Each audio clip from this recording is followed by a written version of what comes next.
everyone, with Weekly Update, I'm Sarah Bonadies. In North Carolina, a new controversial state law is currently facing a huge backlash nationwide for specifically preventing individuals in North Carolina from using the bathrooms that do not match the sex on their birth certificate. The new law, called the House Bill 2, or HB 2 for short, was created in response to an ordinance approved last month by the Charlotte City Council. The ordinance was created to extend the current anti-discrimination policy to legally protect the LGBT community. The protections in the ordinance included allowing transgender individuals to use the bathroom of the gender they identified with. The ordinance was set to go into effect beginning on April 1st, but on March 23rd, the ordinance was shut down by the House Bill 2. This law revoked all local LGBT ordinances in the state, in addition to forcing all individuals, regardless of their gender identity, to use the bathrooms according to the sex on their birth certificate. The law is currently provoking a nationwide debate on whether or not transgender individuals should have a right to use the bathroom of their gender identity. And the law has also created a huge backlash against North Carolina, including in New York State, where Governor Andrew Cuomo is currently prohibiting state-funded or state-sponsored travel to North Carolina until the law is repealed.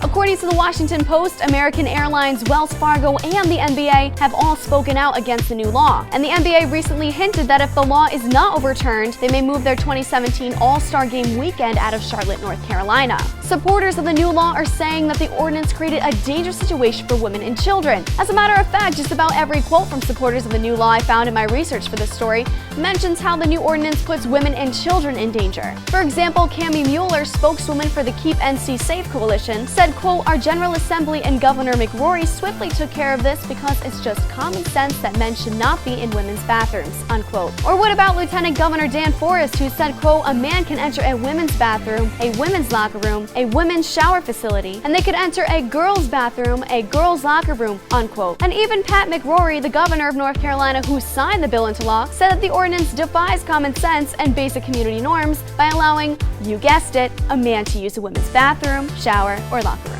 He even goes on to say that the City Council took action far out of its core responsibilities and that it's now time for the City of Charlotte's elected officials and state elected officials to get back to working on the issues most important to our citizens. I guess LGBT rights aren't important to the citizens of North Carolina, despite the support that created the ordinance to begin with.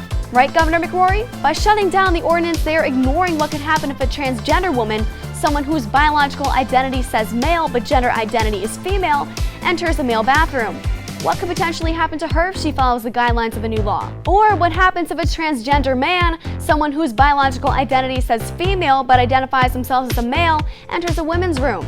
It could create a very uncomfortable and potentially dangerous situation for everyone involved. The language that is being used by supporters of this law, for the most part, are denying the existence of transgender individuals and the dangers that they face every single day because of this type of discrimination. So what do you think about the House Bill 2? Do you think it was an appropriate response to the ordinance? Or do you believe that the law should be repealed as it discriminates against the transgender community?